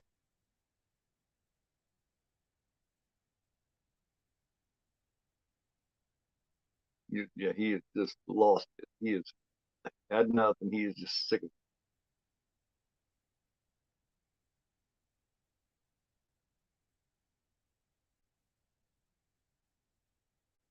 So now you know the job that he had, but you know, now you don't either one of the jobs at the place. And now the daughter that he thought he had got back, and the girlfriend he thought he had, you get out of the van, he said, no, Rand, Rand. So now he's just like, I ain't got nothing else. Go back here and get the match going on again. And that's not what he should be doing. But now I mean, you know, now all he has is that personality, that, you know, he's still, you know, when he puts on his costume and bleaches his hair and gets on, you know, gets on his wrestling tights, all that kind of stuff, and goes in front of the crowd, he's still Randy the Ram. That's just what he has now. That's you know, he figures that no matter what, I'll always be that. You know, I'll I'll always have you know, I'll always have the love of the wrestling fans. But you know, is that real? It is. Is it as real as he wants it to be? Is it real 24/7? No. And now she's realizing, and now she's thinking about man.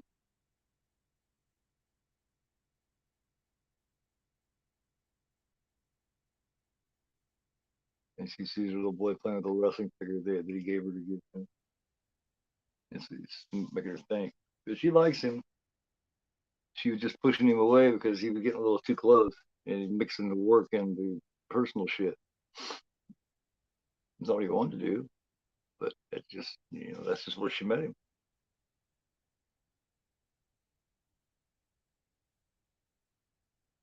And she's gonna go to his trailer and talk to him. How'd you find me?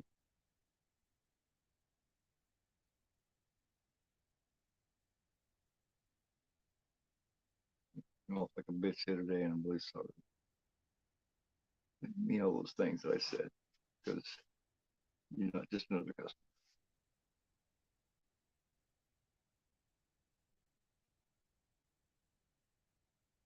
You know, at the same time, I have this line, and I just cross it. I understand it's okay.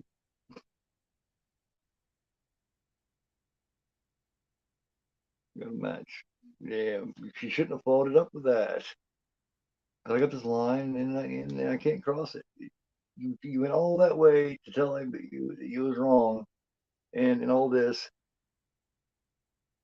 and then you finish it off by I got to you know accept balls to the wall. The old tune, good old heavy metal tune. And he's going to this wrestling match, and it's not what he should be doing, and she knows that, and he knows that.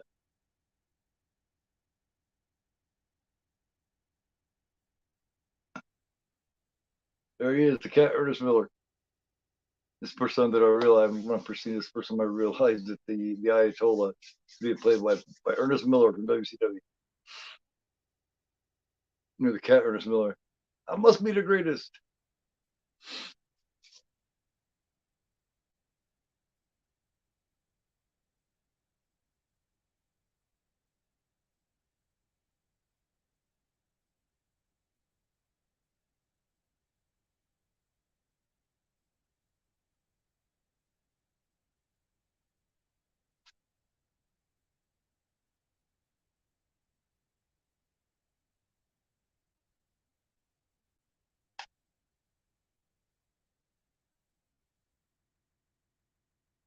And she's back there at work.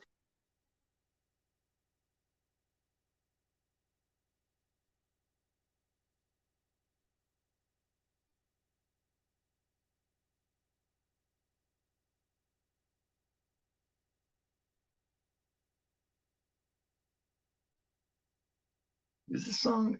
Is this the Scorpions? Yeah, yeah, the Scorpions.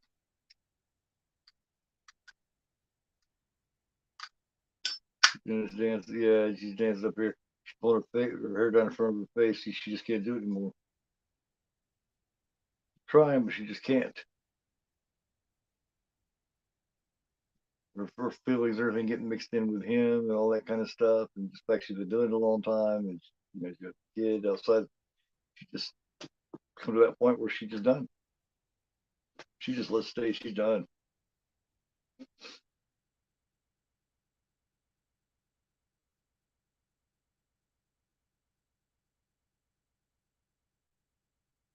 I love the shirt she's wearing. She's wearing a Motley Crue "Shot at the Devil" shirt. It's fucking cool. A red "Shot at the Devil" shirt. Yeah, she just walked right the hell out. She just, she even left some of her boots and all, whatever that shit is. And she's gonna try to race here and stop him from doing this match.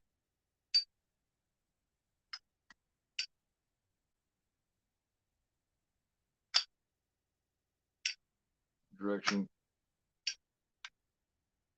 toll booth and shit.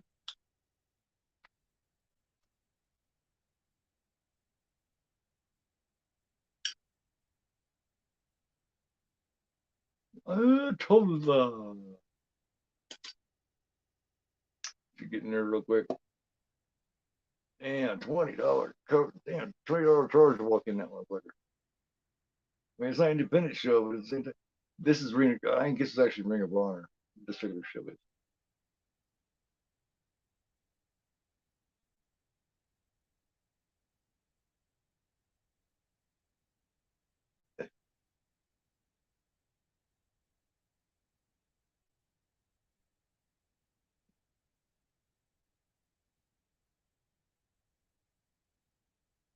I never really noticed that before. I don't know if I never really paid attention to it.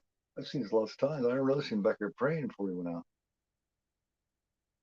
He cut him off. I love that fucking shirt, man.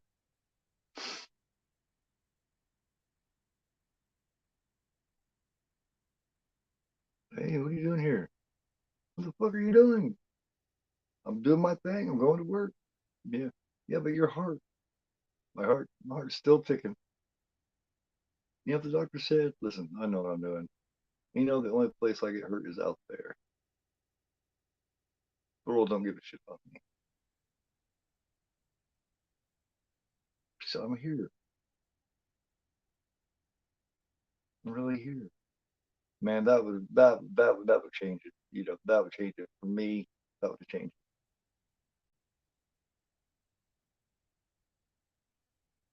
it. Hey, you hear it? This is where I belong. Mm,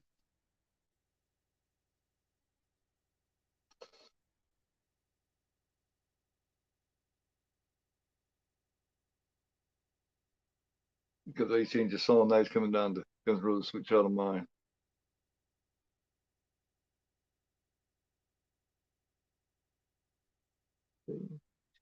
Takes me that special place. And if I stand too long, I'll always break down and cry.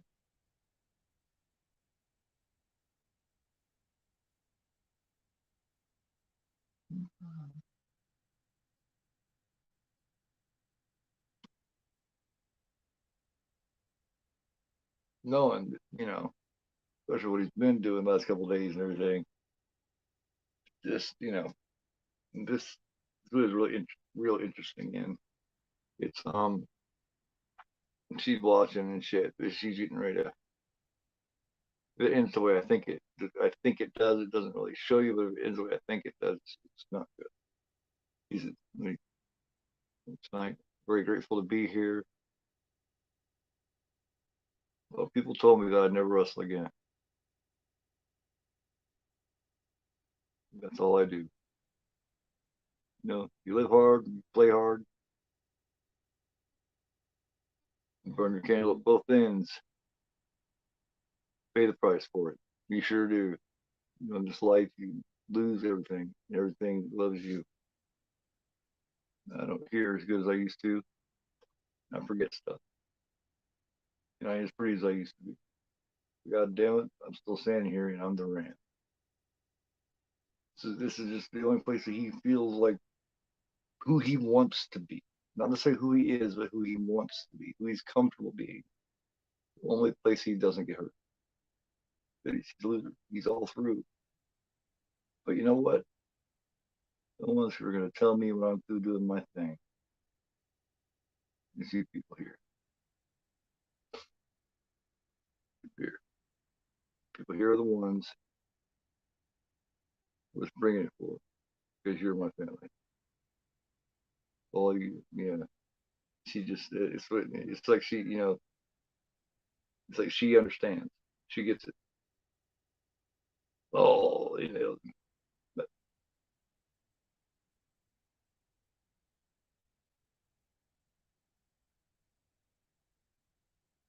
man, when she left,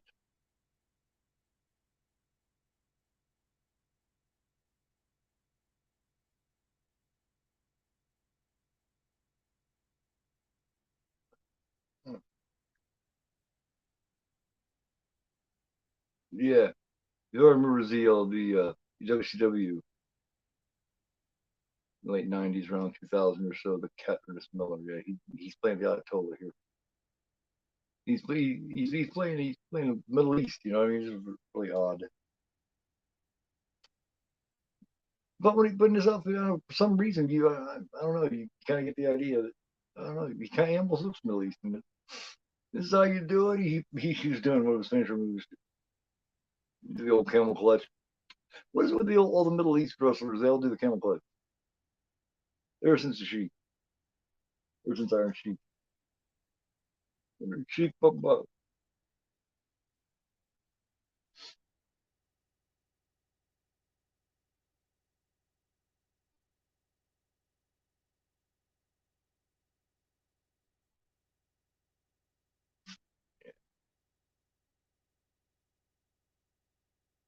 not feeling bad yet, I don't think, but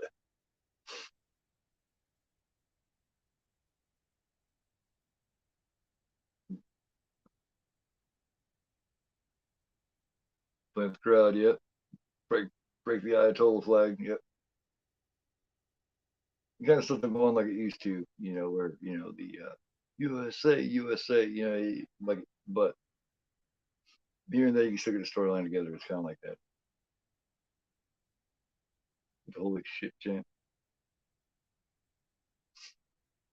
Doing the old baby face thing. Hey, ref, you okay? Meanwhile, when the heel grabs him and hits him from behind.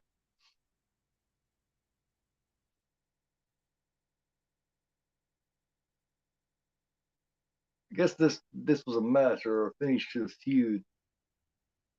It should have been 20 years ago. Oh, he's starting to feel sick. Feeling his chest. He's hearing ringing in his ears. Just like it happened before he had that major heart attack and about died.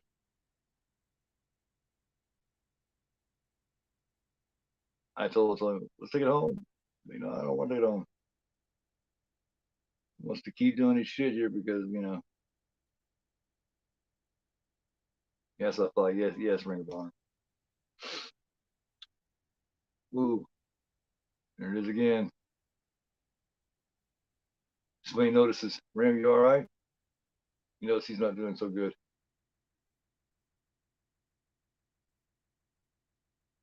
Yeah. Yeah. Oh, couldn't even run back across the ring at him. Ram. Oh, shit. He's, I'll take it from here. Yeah. Something's wrong. He's pin me. Come on, Ram, pin me. He's a nice guy. You can see that he's struggling. He came in hardly. Yeah. Here we go. Here it is. Get that last one little cheer from the fans. Okay, yeah, even the ref can tell. The fans, they aren't seeing it. You know what I mean? They're into the match. You know what I mean? They just figure he's selling. It's okay, Ram, take it home.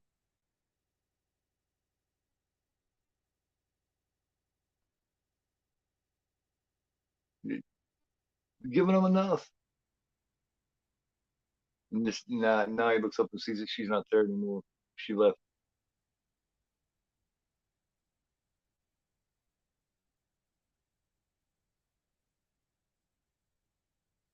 You know, do that Ram Jam finish here. He's having a heart attack.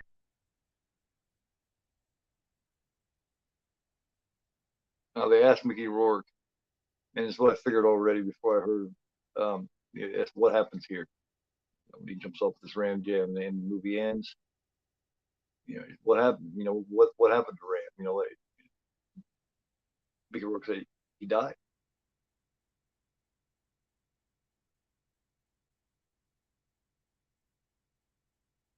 Addicted to that crowd, man. There it is. It's a really good song here in it by Bruce Springsteen, the wrestler. Yeah,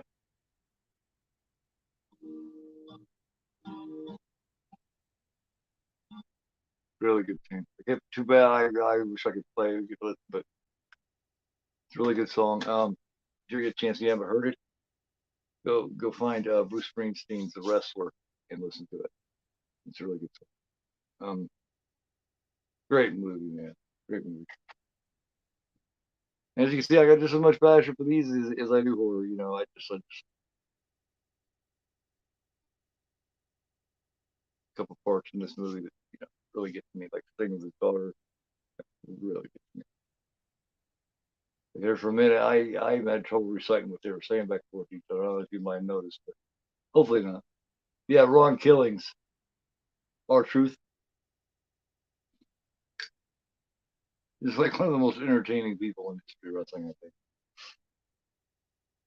And he almost had well, he did break Brock Lesnar's character once. And it was a time when Brock didn't, he didn't laugh or smile or really show any anything like that. He had cracking up. But yeah, listen to Bruce Springsteen's The Rest. Wow, man. Click this on here. Oh, I'll talk to y'all for a minute. Oh, yeah, in case you didn't hear earlier, we myself and my co-host and I will be editing and getting together, and we're doing a new show. It's going to be like a series, and we'll be doing the pilot episode of the series. It'll be a longer episode of it. It'll be coming, be debuting. Hopefully, I can get it done and get it out there this weekend, either Christmas Eve or Christmas Day. It's called "And Horror for All," and it is a horror show done by the community, us, myself, and Night Watch Zone. We're coming together. We're going to do a show. Like I said, it's going to be weekly and bi-weekly. However we can get it together because he's busy, dude, and I'm busy. But we're going to do, hopefully every week or so. Like I said, it's called "And Horror for All." It's a wrestling show done by the community for the horror community. So hopefully everybody will enjoy that. Be looking for that. Um, Other than that, oh geez, got so much things going on. Friday night, I'll be here with Have Cheetah with You, Patrick from Have Cheetah with You, and we'll be doing a watch along of the original 1974 Black Christmas. Atmospherically, the best horror film ever made, as far as from an atmosphere point goes. I think it's the best. Um, Also doing Behind the Mask, Rise of Leslie Vernon. I'm going to be doing, let's see what else here. Almost Famous is going to be a lot of horror I'm going to be doing. Let's see. Let's see. I'm trying to remind myself here. And I'm forgetting. Oh, shit, there's another one too that I wanted to do. You can look on my page and you can find it. But yeah, I'm gonna do it. Hopefully, we squeeze one more Christmas one in here before Christmas or maybe on Christmas, something like that. The original Silent Night, Deadly Night. Be hoping to squeeze that one in. Got the top 10 of 1981 coming up. Lots of projects going on, lots of things going on. Hopefully, everybody will enjoy it. Like I said, don't forget to look out for that premiere of And for All coming out this weekend. Myself and Matt White, I'm teaming up. We teamed up a lot of times. This is an actual show we're coming together on. We're going to be doing this on a regular basis. Hopefully, that piece worked out real good. We was only supposed to do a half-hour recording. We were already recorded. I just got to edit it and get it together and get it out to because I want it to be top notch. But we had such a good time talking. It was like I said, half hour, 40 minutes. We ended up, recording over 2 hours. So we've got a big bunch of this going already. We could put 2, 3 episodes of that. But I figured the first one I'll put up maybe an hour, for the pilot episode.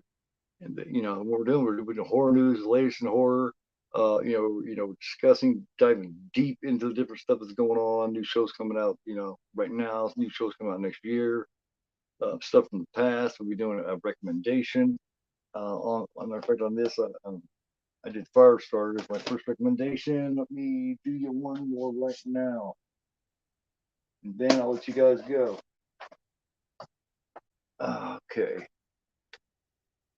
Fuck it. We'll do this. This is my recommendation. I'll be doing Watch Party real soon. Behind the Mask, The Rise of Leslie Vernon.